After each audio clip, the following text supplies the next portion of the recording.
सबसे बड़ी इसमें अवरोधन ये है जो हमारे मदरसे में साधु जैसे आलिम लोग रहते हैं वो तो नहीं करने देंगे क्योंकि इसमें बहुत सी वही आ गया वो धार्मिक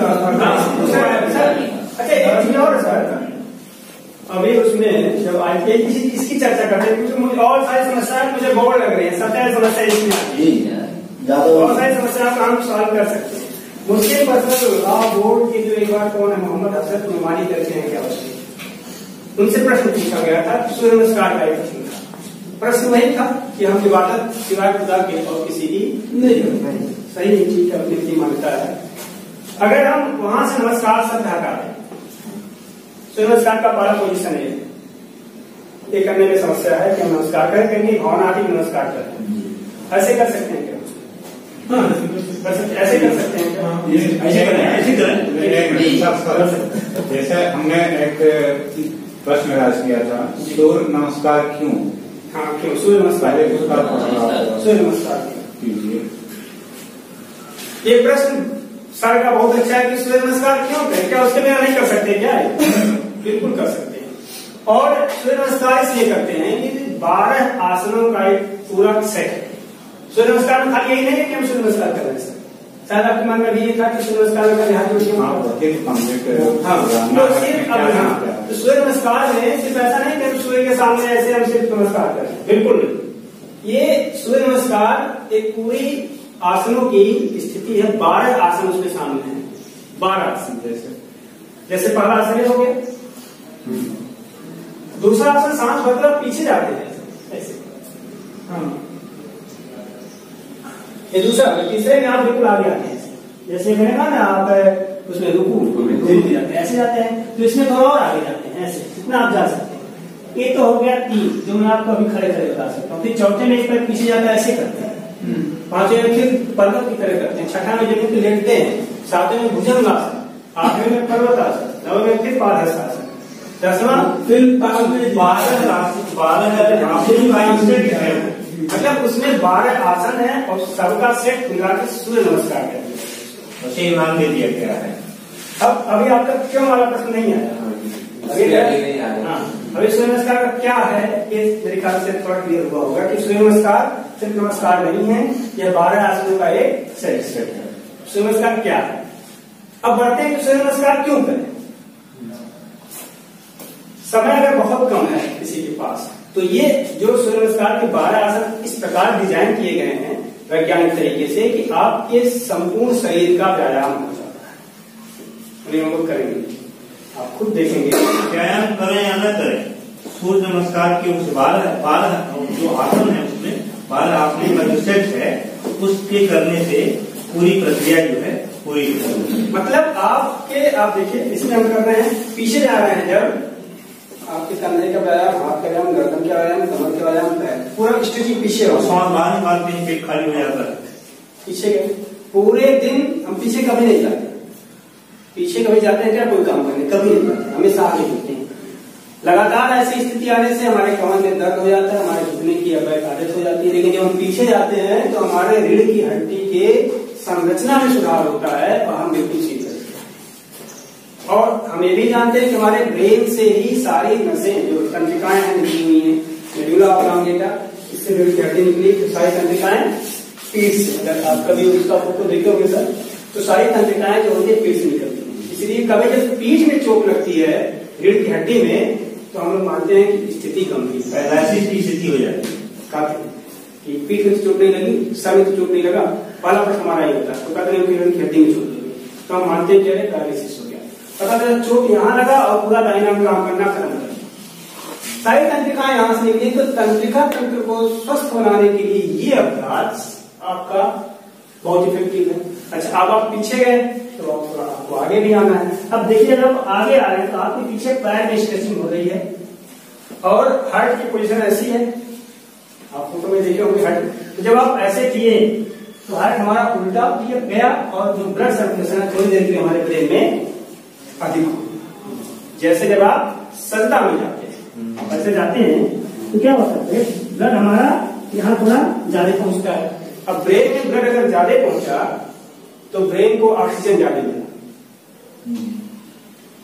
और शरीर में जितना ऑक्सीजन हमें चाहिए उसका 20% अकेले ब्रेन यूज करता है। तो इसलिए सजदा का ये जो रुकू का है ये भी तो ये कैसे हम ब्रेन को थोड़ा अधिक पहुंचाएं। सूर्य नमस्कार में ऐसे जाते हैं, ये हो गया। फिर फोकस करते हैं इस पे हमारा लंग्स का एक्सपेंशन। तो जिनको फेफड़े की समस्या है, सांस लेने की समस्या है, वो नहीं। तो ऐसे हर एक आसन को वैज्ञानिक तरीके से उसको बनाया गया है ताकि पूरे शरीर के अंगों का व्यायाम हो जाए, हर एक अंग, हर एक ज्वाइंट, चाहे आंतरिक अंग हो चाहे बाहर अंग शामिल हो जाए। इसलिए सूर्य नमस्कार कम समय में कैसे हम पूरे शरीर का व्यायाम कर लें, इसलिए सूर्य नमस्कार को डिजाइन किया। इसलिए सूर्य नमस्कार का अभ्यास करते हैं। अब यही जो नाम दिया गया सूर्य नमस्कार यही विवादित है। हाँ, नाम तो क्या हम इसको तो क्या सर हम इसको कर सकते हैं क्या? चलिए हम लोग चलिए ऐसा कहा जा सकता है कि चलिए हम लोग 12 आसनों का एक शारीरिक क्रिया करते हैं। शारीरिक व्यायाम दिलवा रहे हैं क्यों सर? चलिए शारीरिक व्यायाम। और ये वही सूर्य की तरफ जो है ये चेहरा करके सामने का होना कंपल्सरी है। कोई नहीं एकदम कंपल्सरी नहीं है।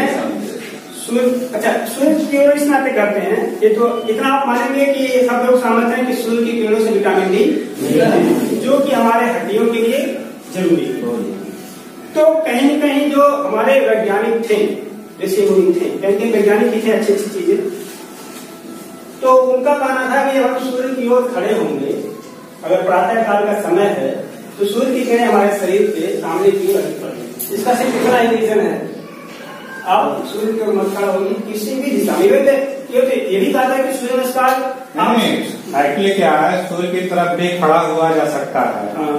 फर्क इतना है कि हम अपने जो हमारी आत्मा है या हमारी जो नीयत है वो उसकी ना हो। आप ऐसे करो, नीयत हमारी किसी के प्रति यानी आप ही के प्रति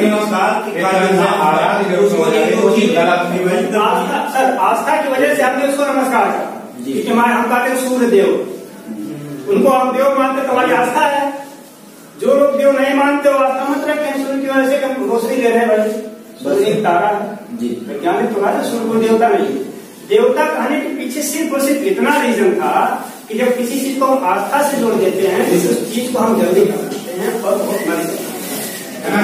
क्या इंसान हो, जमीन हो, नदी हो, सूरज हो, पहाड़ हो, बादल हो, हवा हो, एवरीथिंग, दुख हो, तकलीफ हो, है ना, जितनी भी चीज आप नाम ले सकते हैं, जितनी चीज आ सकती है, उस सबको ईश्वर ने पैदा किया। यानी कि इज्जत भी, इज्जत उसको भी बनाया है जो जिल्लत उसको ही बनाया है ना। तो अब उसमें एक चीज आती है कि क्या नाम है, सबसे ऊपर किसको रखा गया है। उसमें आपको देवों को भी है, उसमें राक्षसों को भी है ना, लेकिन सबसे ऊपर किसका जो है स्टेटस है, किसका स्टेटस है। ये सब मैं आप ये सब सामने से मानव को, बाकी सब इसके नीचे है ना। सूरज किस लिए बना, तो हमारे लिए ना, हम उनके लिए नहीं, बिल्कुल है ना। तो जब हम उनके लिए नहीं है, और सबके साथ एक चीज और कि जितनी भी चीजें हैं इस संसार में, संसार से पूरे पूरे ब्रह्मांड में, सब ईश्वर को अपने अपने तरीके से पूजती हैं, चाहे हम उसकी भाषा समझें या ना समझें, उसमें भी हमको ये बनाया गया हम उसकी पूजा करें। कोई भी चीज जो ईश्वर के द्वारा पैदा की गई है वो दूसरे की पूजा ना करे, बल्कि उसी की पूजा करे, ईश्वर की। भाई प्रकृति पूजा क्या, प्रकृति की उपासना क्या, वही तो है ये 100%। अगर सर अब तो थोड़ा इसको बढ़ा जाए कि इस वजह से जो हम सूर्य का की जो है जो नमस्कार करते हैं, पूजा करते हैं, ये हाँ बना है सर आपका, और भावना कभी ठेस ना पहुंचे। अच्छा इधर क्यों करते हैं, क्योंकि जिनसे हमें कुछ मिलता है, जिनसे हमें कुछ मिलता है, सूर्य कुछ भी कोई हो, उनके प्रति हम श्रद्धा रखते हैं कि हमारे माता पिता हो, माता पिता से बहुत कुछ हमें जिंदगी मिलती है, हमें अच्छी शिक्षा तालीम मिलती है, तो उनके प्रति हम श्रद्धा भाव रखते हैं। उनको तो हम आधा बजे नमस्कार करते हैं। श्रद्धा रखना कोई तरीका से श्रद्धा रख सकते हैं, इबादत नहीं। अच्छा इबादत, अच्छा सर जो इबादत नहीं कर सकते। अच्छा इबादत मतलब हम पूजा अच्छा सर माता पिता की पूजा नहीं कर सकते क्या? नहीं बिल्कुल नहीं। तो जो हम नमस्कार करते हैं वो उसको क्या करेंगे? पूजा नहीं, श्रद्धा सम्मान।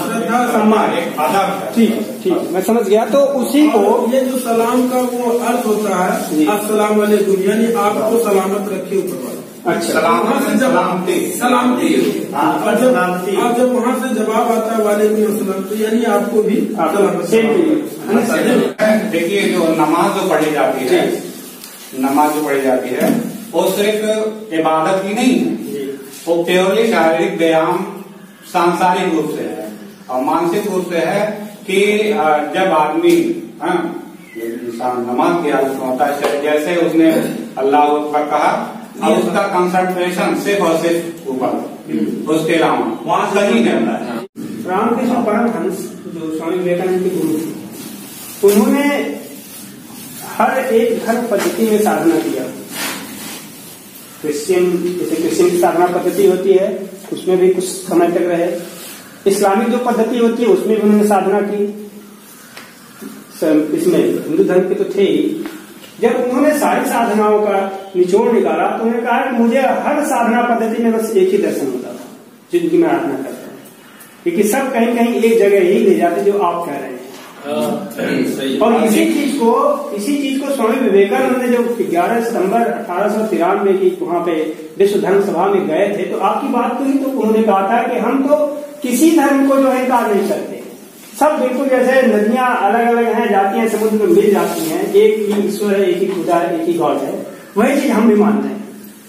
लेकिन ये सोच जो डिस्ट्रैक्ट हो जाती है बीच बीच में ना, और करा दी जाती जानबूझ के ऐसी करा दिया, ये तो कॉमन मैन कभी नहीं। हाँ, तो हमें अब हमारा सबसे बड़ा दायित्व है कि एज ए टीचर से रिफॉर्मर मानेंगे कि नहीं? टीचर रिफॉर्मर, क्योंकि सबसे ज्यादा भूमिका जो है टीचर की होती है, क्योंकि हम पीढ़ियों का निर्माण करते हैं। तो उनको अगर सिखाना हो तो कहीं कहीं आपकी बातें जो है तो मैं भी सिखाऊंगा कि सभी धर्म बराबर है, कोई ऊपर नीचे नहीं है, सब में अच्छी बातें बताई गई।